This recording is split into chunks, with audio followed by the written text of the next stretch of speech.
A platinum-selling artist, Hunter Hayes, is a multi-talented singer and songwriter, and he's paved his own way in music and is not slowing down. He took some time to speak with us about how important it is to make sure everything he does connects on a deeper level with his fans. Today on Eye on the Desert, it is my honor to welcome Hunter Hayes, who's going to be performing at Fantasy Springs coming up on the 11th of February. Hunter, thanks for being here today. Thanks for the time. I appreciate it. You are a phenom in the world of country music, and they've kind of named you the guy that's leading the youth movement in country music. You were the youngest male act to top the Billboard country charts, and I believe that was with Wanted. Is that correct? I think so. I haven't kept track of that, but I'll take that. That sounds great. Yeah. Very cool stuff. I believe Wanted sold over 3.5 million copies, and so people obviously love your music. Tell us about the show that you're bringing to Fantasy Springs. Well, that I have kept track of, and I think we're up to 5 million now. But because that is an accomplishment I'm really proud of, because it's great to know that songs like that have been so successful, and because the number is a connection. Is some for me. Seeing big numbers like that means that people are connecting with it. People want to listen to it.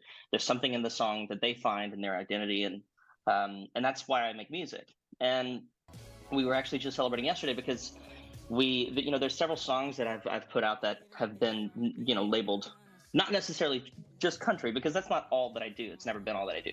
And there's a couple songs that have been released since Wanted. Several songs that have been released since Wanted, but there's one in particular, Dear God, that kind of started a new trend, and it was a song that I thought I wasn't supposed to put out, and a lot of people connected with it on a deep level, and it's been one of my most successful songs to date. And so that kind of taught me a lesson and allowed me to see, like, when I'm even more authentic, when I'm even more honest with the world, we connect on a human level. And so the stuff that I'm putting out on Red Sky, this new era for me, is really exciting because I'm doing a lot of things that I've never been able to do before, or some stuff that I've never allowed myself to do before. So it's been really fun to sort of like show the world, like, hey, I also do this. Like, yes, I do country. I'm really proud of the work that I've done there.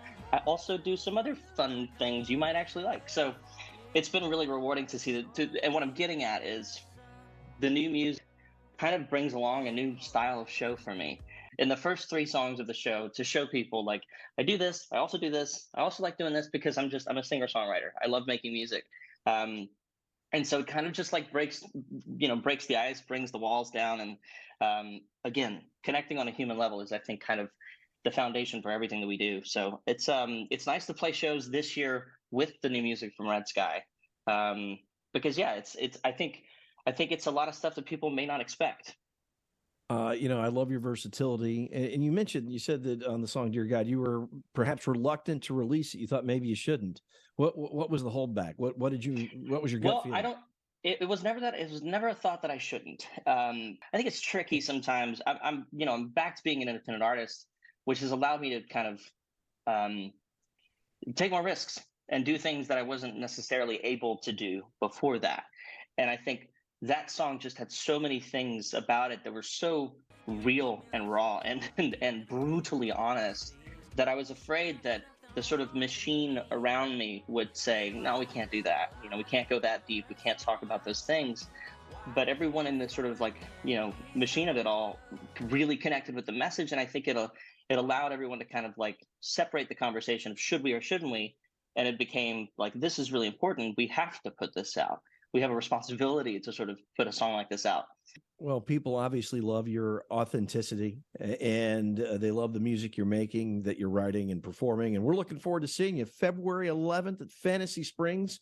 And it's going to be an 8:00 show. You can get your tickets at FantasySpringsResort.com. Go see Hunter Hayes. He's going to be performing for you. Hunter, thank you very much for stopping by Eye on the Desert.